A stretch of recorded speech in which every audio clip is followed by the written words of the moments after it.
Visit multilingual.com/subscribe to sign up today.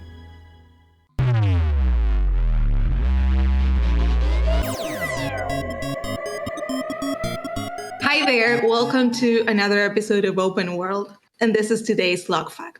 But before we get started, don't forget to follow us on our socials. Today we're going to talk about the cultural aspect of one of the most anticipated games of 2021, Far Cry 6.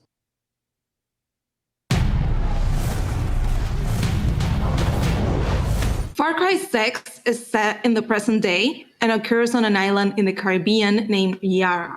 This place has taken many influences from Cuba, not only aesthetically, but also politically. The island is described as being frozen in time. Now, Cavari, who is the lead writer at Ubisoft, explained that he spent a month in Cuba talking to the guerrilla fighters and other locals. We all know that Cuba has been cut off from the rest of the world due to economic and travel blockades for a very long time. The guerrilla movement was born in Cuba back in 1959. So it just makes sense that he went to Cuba to get inspiration for making this game. So through this game, they not only wanted to bring the story of a modern guerrilla revolution, but they also wanted to tell the story about the island that is almost frozen in time. That's why Yara in Far Cry 6 has the dynamic of being this beautiful, idyllic, sort of living postcard with vintage cars, Pinterest landscapes, mountains, water, capital city, all contrasts with the overwhelming oppression that is led by the game's antagonist, Anton Castillo. And that same feeling gets to you as the player when you walk in the capital city. 6 is the first game of the series that has a capital city. This is the seat of Anton's power, and it's where most of his supporters are. And on the narrative side, you feel like you're almost walking into a lion's den. That's right. In this game, you will play as Dani Rojas, who can be either male or female depending on what players choose. Now, Dani is a native Yaran who is caught up in the uprising to overthrow Castillo and free Yara from the Presidente's control. Dani Rojas is part of the guerrilla movement.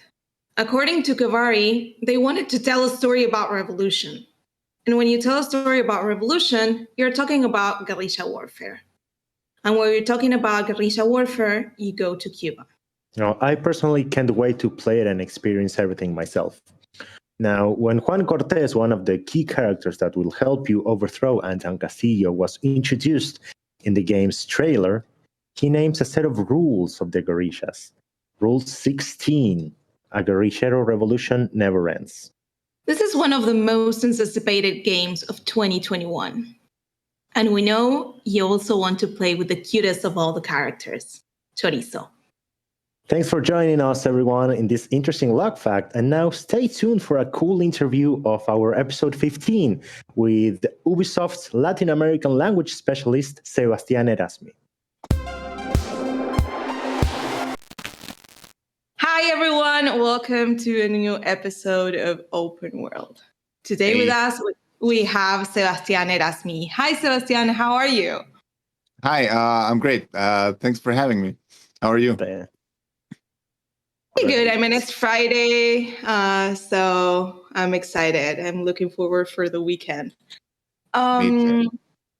We are very, very happy to have you in this episode because we want to learn more about your career and how you came to work with one of the largest AAA publishers nowadays, that is Ubisoft.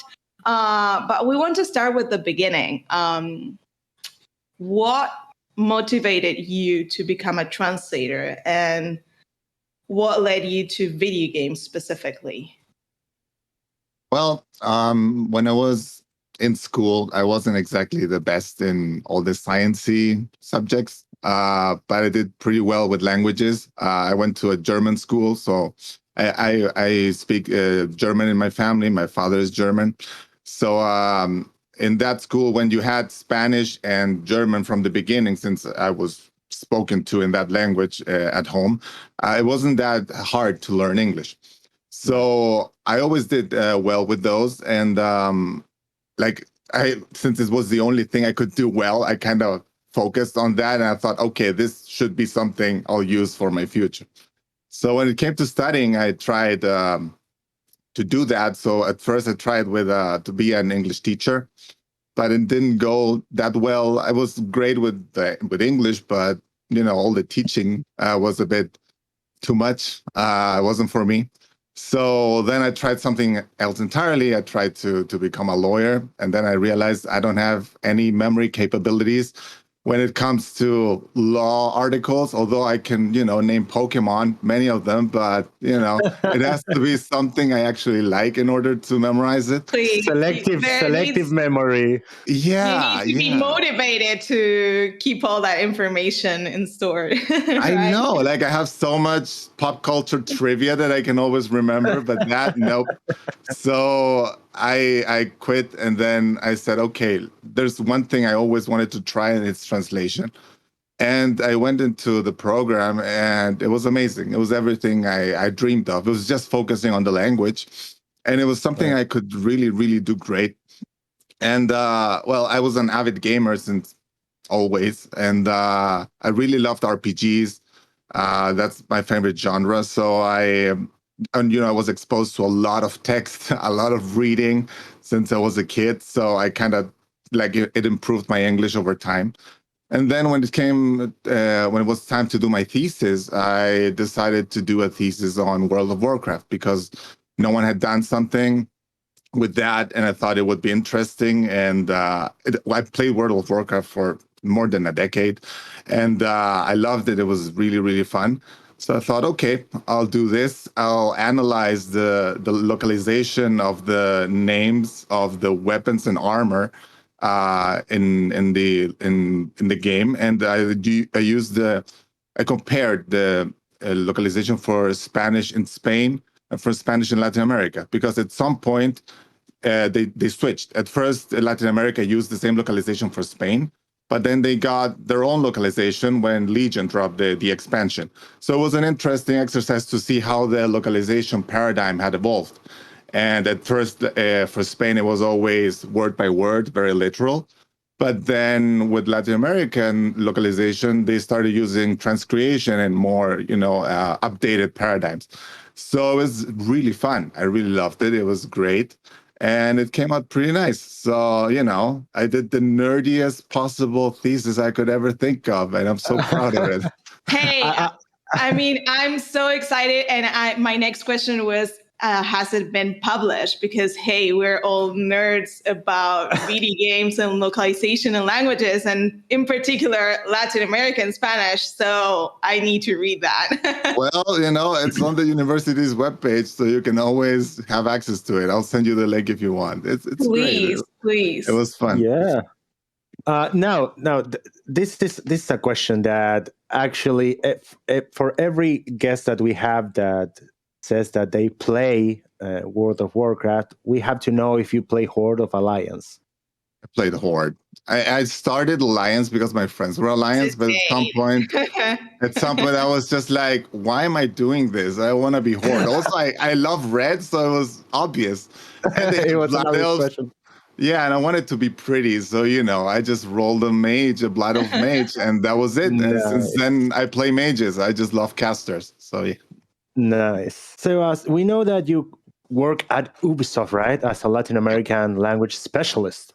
Mm-hmm. But from a personal point of view, right? You talked about your thesis, that you used your favorite video game, to work on it. But what's the most exciting video game localization project that you have worked on, like on a professional level? Hey. That's a good question. One that was when I first started at Ubisoft, I started with the DLC for Assassin's Creed Odyssey, the Legacy of the Hidden Blade. And that was interesting. It wasn't for Latin America, since it didn't have localization for Latin America. It was for Spain, but I can still do it, right? I mean, I might not know slang, but a game like that is not using slang, or not much of it, because it's set in ancient Greece. So Yeah, so it was really fun. It was really exciting, and because of the relevance of the DLC, since it spoke of the origin It's of the the game. best. It's the best DLC of Odyssey, in my opinion. Yeah, the origin of the Hidden Blade that's so iconic for With the franchise and Darius, everything. yeah. Yeah, exactly. It was really, really cool. So it was really fun that was basically my induction training, and it was lots of fun. Then I did the Division 2, and that was also great because I got into the project very early on.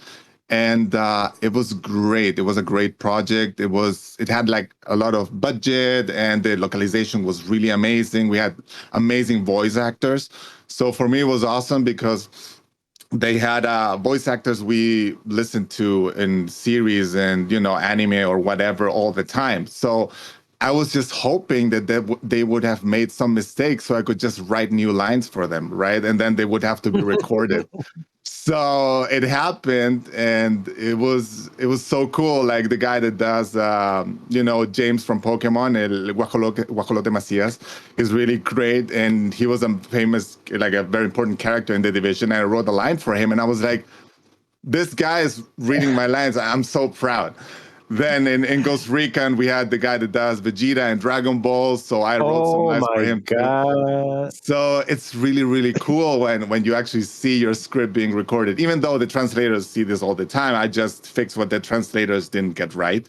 But still, I get to do that sometimes. And it's so cool. So it was so exciting. And now we had Immortals Phoenix Rising, and it was a huge game. It was a new franchise for Ubisoft. No one expected it. It came out of nowhere. And it was fun. It was really fun. It was a new type of game, a different tone to it. It was funnier, and it was exciting. Again, it was for Spain, but I was part of it. We were basically a huge Spanish team. We are 4 testers for Spain and 2 for Latin America, but we combined into a giant 6-man team. And it was fun. It was really great. And it is so satisfying to see your name in the credits when it comes out. It's just beautiful. It makes your heart all warm and fuzzy. I guess that you answered my next question was that you enjoy the most about being a video game translator, the passion behind, the pride of being behind those projects, right? Yeah, it's great because unlike the translators who are never featured in the credits, we are actually in the credits, and since we are Ubisoft employees, we are part of it. But translators only get a mention basically saying Keyword Studios did the translation, and that's it. So that contributes to keeping translators invisible, and we always talk about that. No one knows about the translators. No one knows who translated your Windows or your smartphone, right? But someone did it. Exactly. But we're always invisible. But in this case, we get visibility all the time. So we are so privileged that we're actually in the credits. Yeah. Even though people think we don't do much because the translators do all of it, we're just fixing whatever mistakes they couldn't get to because of context or whatever, since we actually see the game and they don't. So they translate blindly, and we fix that.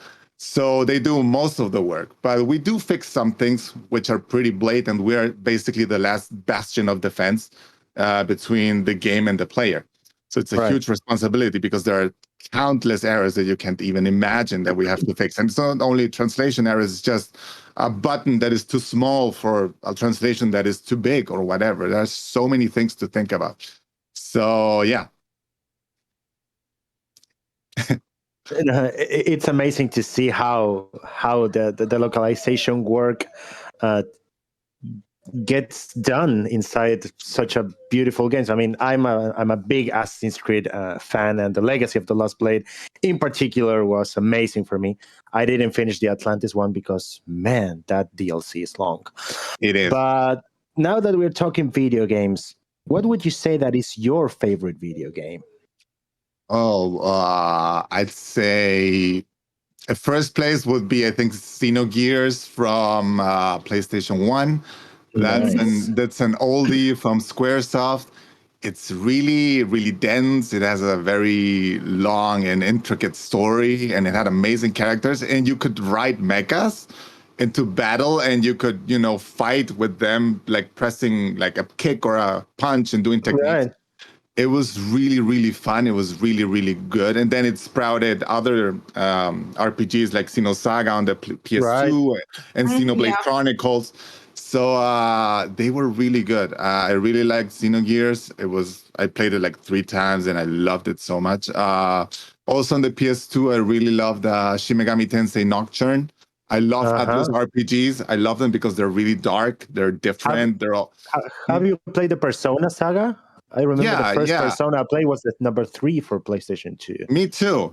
I actually played Persona 3 and PlayStation 2 and Persona 4. I haven't played Persona 5 yet, and I really want to. So I really love Atlus games because of how they are. The whole thing with the monsters, like you get monsters from all different religions and myths and everything. Very well made.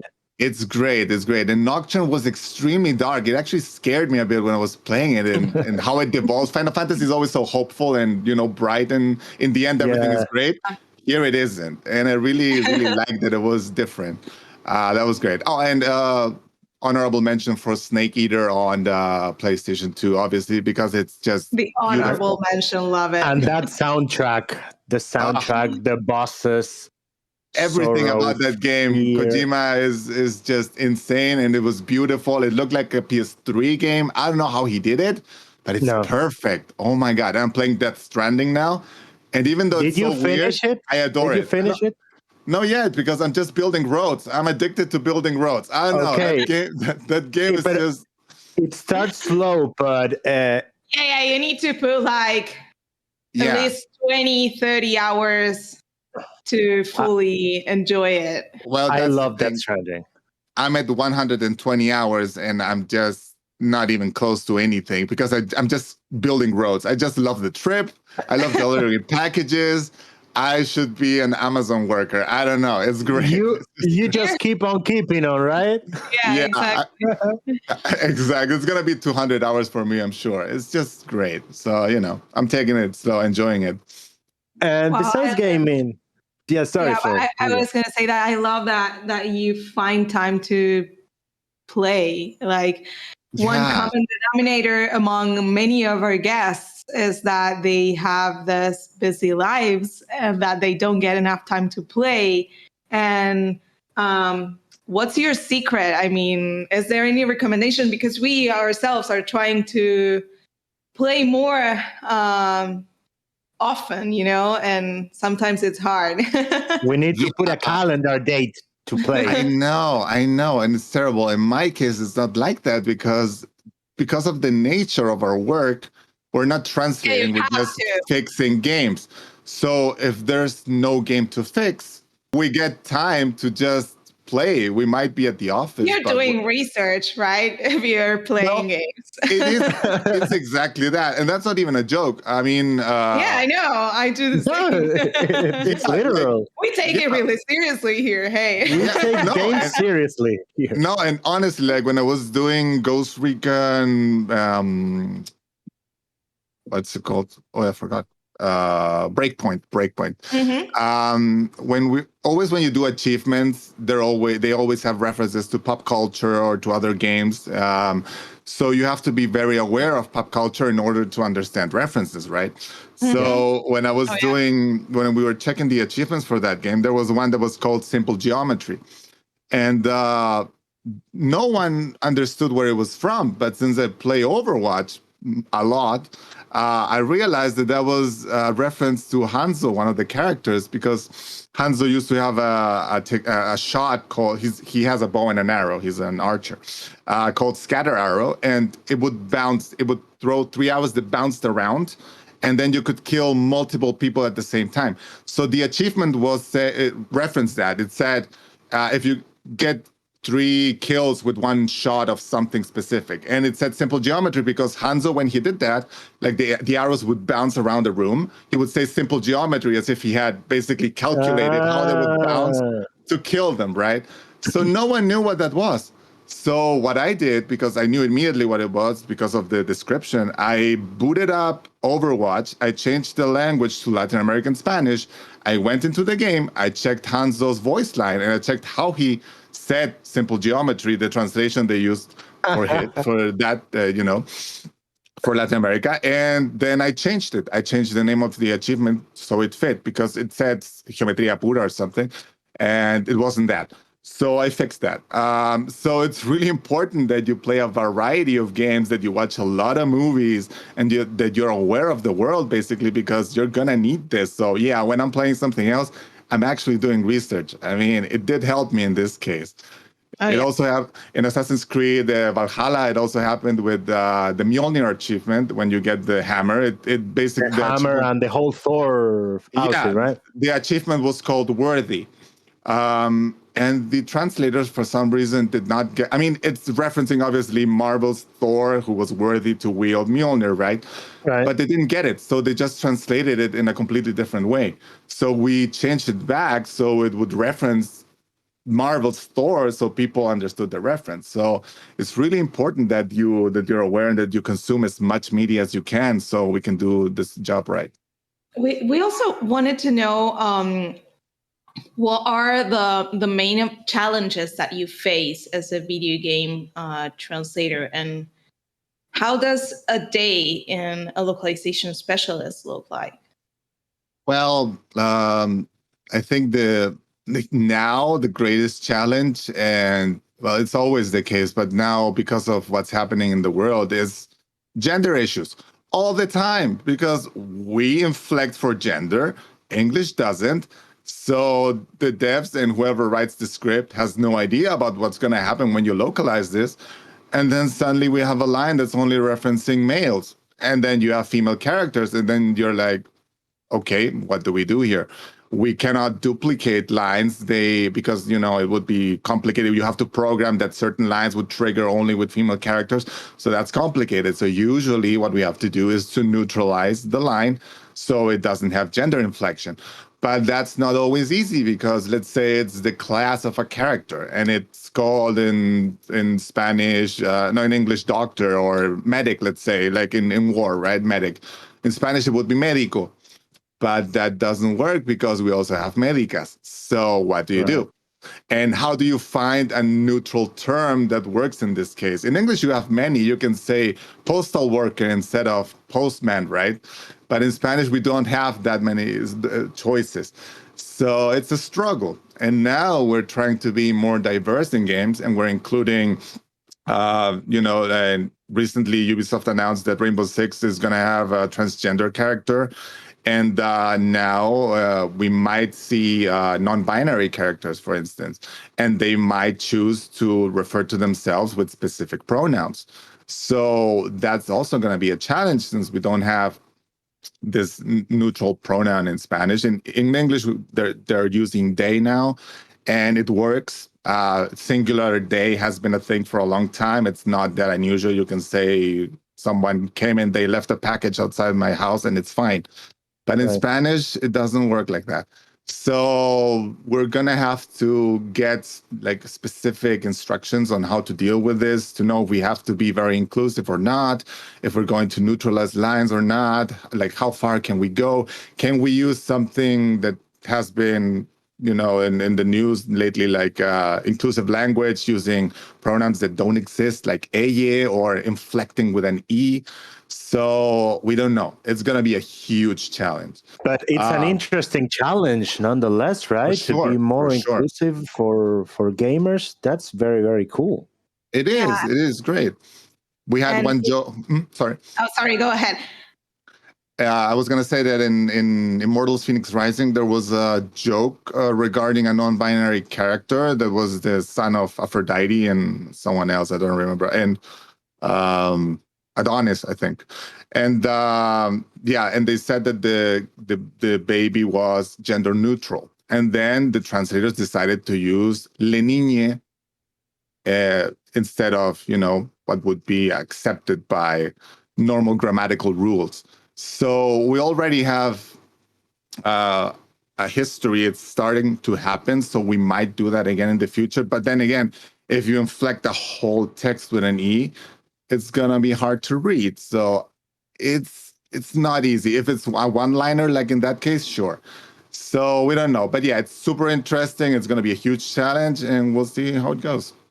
And it's I believe it's super important because as language is constantly evolving, and yes, we're still debating on what should we do in terms of gender neutrality in Spanish and in other languages as well. That's at least what I think, that the first ones that set the example are going to be leading the change, that we're looking for. So it's great that, it's scary. It's a great challenge. And it's like you said, if you make a change and you implement it through all the content, it may not work, but at least baby steps to start exploring how communities and how gamers receive it, right? Because of course you also will have feedback on those choices.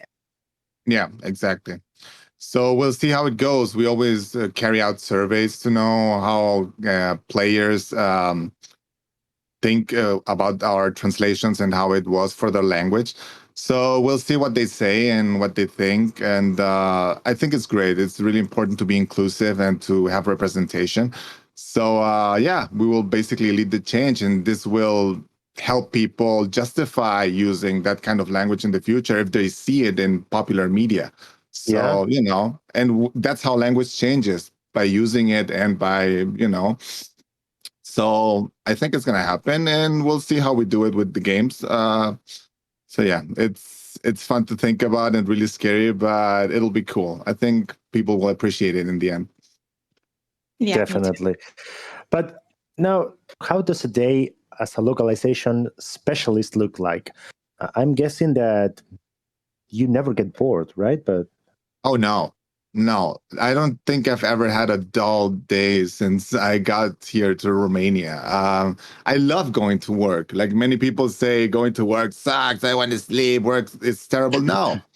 I go to work and I play video games all day, and I play video games that aren't even out before anyone else gets to do that.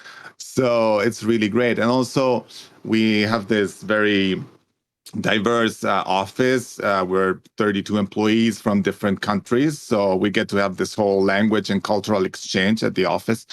And also our teams in Latin American Spanish and Spain are all comprised of translators, because apparently it would just gravitate towards this in those countries. So, which is not always the case in other teams.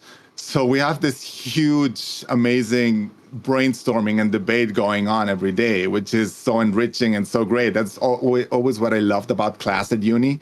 So when we have an issue or we have a translation challenge, we will all just, huddle around one PC and start throwing ideas out and trying to get to the best translation. Who will find the rule on the internet? Who will find a source to justify whatever? So it's awesome. It's just lots of fun. And we basically just sit on our PC all day, play the games on PlayStation, on Xbox, on whatever platform they ask us to, on PC, Stadia, Switch, and now the newer generation consoles also. And the time flies. I don't know. I've never been stressed at work either since getting here. I don't know. It's great. You're living the dream. You're working at Ubisoft. Come on. I know. Every day I have to pinch myself when I think about it. I mean, it's so great. Everything, the company is so great. We're so well taken care of too. So I don't know. It's just beautiful. Your inner child is very proud of you right now. Yes. And I still don't know how I got this gig, but yeah. Well, but here's something that I didn't mention. I'm an English teacher too. Mm-hmm. I mean, I don't know if I told you this on our exchange first, but teaching wasn't my thing either. So when I read through your bio a little bit before you joined us here, and when you were saying this, I could see myself like some parallelism, right, between me and mine. How one loves languages, one loves video games, but at some point in our childhood / teenage years, it's pretty hard to conceive to join these two things together and make it your career, right? So the fact that we are doing something with video games and with languages, especially in Ubisoft, it's great. It's really hard, especially since we're from Latin America and there aren't any video game studios in Latin America. And usually when you're a translator, you will struggle. There are many translators. You will probably work a desk job just doing legal translation or something like that. It's really dull and boring. So thinking about this is kind of impossible. And just by sheer chance, I got this opportunity and I got out. I left my country and I came here to Europe, and it's been crazy. And I still don't believe it. And I'm so grateful. And I wish more people tried. And I think this is also that you show this is really important because, for instance, we had one worker once who was from an external company from Pole to Win, just like Keywords. You know Keywords, right? They do translations, but they also have testers, and they send testers to companies when companies don't have their own testers. So Pole to Win did that, and they sent us a tester for Latin America who was just a student who was in Scotland, and with his student visa, he was working in Pole to Win, and he got into this industry. Even though he didn't wanna, he was an older man who's a teacher. He didn't want to do this for a living, but he got a chance to do that. So maybe students with a student visa, if they manage to go study in Europe, they might have a chance to get into the industry, because here in Europe, Latin American Spanish is very exotic. It's not something you will find everywhere. So you're actually valuable. So if you get here somehow and you apply to those companies, you might get hired and they will need you. Like Latin American Spanish is really coveted. So, and we have EA in Romania, we have Ubisoft, and in UK, there's Rockstar Games. Blizzard has their localization department. So if you go there might be a chance to work and, to get a chance. That's also something that we always like to ask to our guests. What advice would you give other than, looking for opportunities at this big companies? At least here in Argentina, for example, we don't get enough information about the video game industry in particular. Yeah. And the same happened to me, that back then, video game localization wasn't a field where I could develop myself as a professional. So is there any advice that you would give to someone who's just starting, and having the conditions that we have nowadays, that we have more resources and access to more information, right? Things likely have changed. The first thing I would tell them is to get on Steam and to go to the forums for the user translations, those amateur translations, because many indie games cannot afford translators, so they ask the community to translate for them. So that is amazing practice, because you will start translating games, even if you're not getting paid for it, it's experience. And what companies are looking for is experience in the field. So if then you want to apply to Keywords or to Pole to Win or companies like that, they will look at your experience and they will see that you have worked on games and you might get hired. Actually, I have two friends who did that, and one of them recently got hired by Keywords in Mexico. Yeah, and she's working remotely, so you can do the job from wherever. So that's really amazing. So I have two friends who work at Keywords, and they got their experience like that. Just, of course, you're not going to be fed by doing translations for free. So you're still going to have to work, but in something else, right? But if you get the experience doing that, you might open a lot of doors. Try to also apply to a lot of things. Like one of these friends I'm talking about is an interpreter, and he started just applying to stuff everywhere and never giving up. And eventually they gave him a chance. He took it. He did really well. And, now he's working, he's really, really, he has been working for Keywords for a long time. He has an amazing position. He's making great money, and he hasn't left Chile. He doesn't have to leave Chile. He can live wherever he wants now, and he will always be working for Keywords. So that's amazing. So you can do that. Don't give up. Don't think it's an impossible dream. You just have to keep trying, and learn as much as you can. Try to translate as many games as you can so you can get used to it, because there are many things to consider, like variables and all the things you will see in the game. When they test you at Keywords, you will be asked to deal with variables, for instance. And if you mess those up, they'll be like, okay, nope. So that experience is really important, and yeah, it's totally doable. You just have to believe in yourself, and don't think that just because you're in South America there aren't any chances for you. There are. Love it. Thanks. That's great advice. And I love that you mentioned indie games as well, because I believe that that's also another chance to gain visibility. Because For sure. if you collaborate with an indie studio, they will also mention you in the titles, because that you will be part of the team as well. So you're part of the credits. It's amazing. It's really beautiful. Yeah. So for sure. And also helping indie games and making the industry grow is always amazing. Letting a game reach a wider audience is really cool. It's basically what we study translation for, right? To build bridges from culture to culture. So like remember Hades that came out last year and is a beautiful, amazing game. The whole community. Game. We have a fan here. Yeah, Alexis is insane. a big fan of Hades. I don't have much time to play, but I have like over 80 hours in that game. I find the time. It's amazing, and the community did the translation for that since they didn't have any budget for it. So it wasn't the best translation at first, but it has been improving over time. But that's how you make that game is one of the best games I've ever played. Probably it's like so beautiful. So you can be part of that. You can be part of a game that's part of history just by contributing. So yeah, lovely advice. Yay, memes. Yeah. I mean, what is properly received in different cultures varies. Yeah, if it has waifus, it's gonna be making money. So follow the Japan example. Yeah. It's so true, though. We adapt so many jokes all the time, so it's really, really, really important. So the target audience actually enjoys the game. In Immortals Phoenix Rising, we added a lot of it wasn't me, it wasn't my idea, but there were some references to songs in English and in Spanish. They didn't make any sense.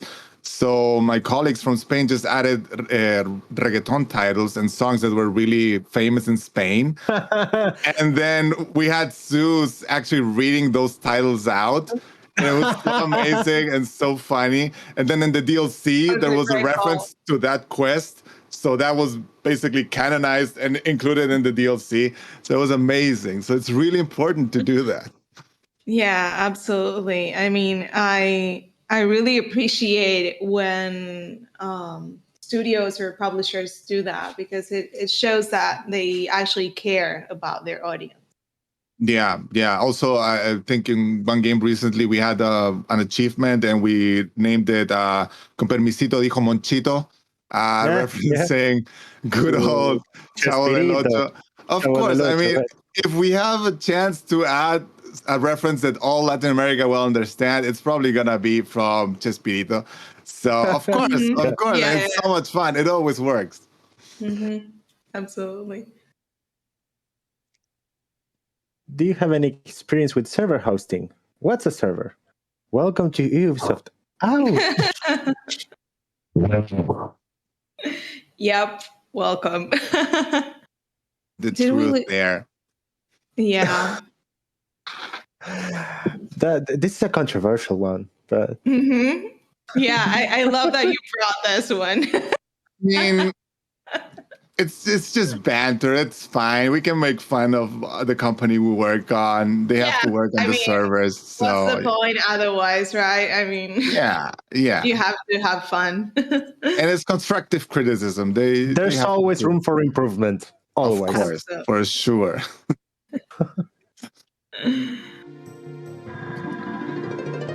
Man tasked with making score for a monkey riding a swordfish underwater creates transcendent piece of music. Yes. Because if you've ever played Donkey Kong, you know it's the most amazing OST ever. I mean, it's perfect. Everyone knows the songs. Everyone knows the underwater song, which is very chill and even beautiful. Today. Yeah, we'll have to add the music, this piece to the section. Add it. We're gonna add to the description. Yeah, I mean, people have to experience that. Yeah, well, yeah, it's an old reference. It's true. We're old. Oh boy. No, we're not. Seasoned. Seasoned.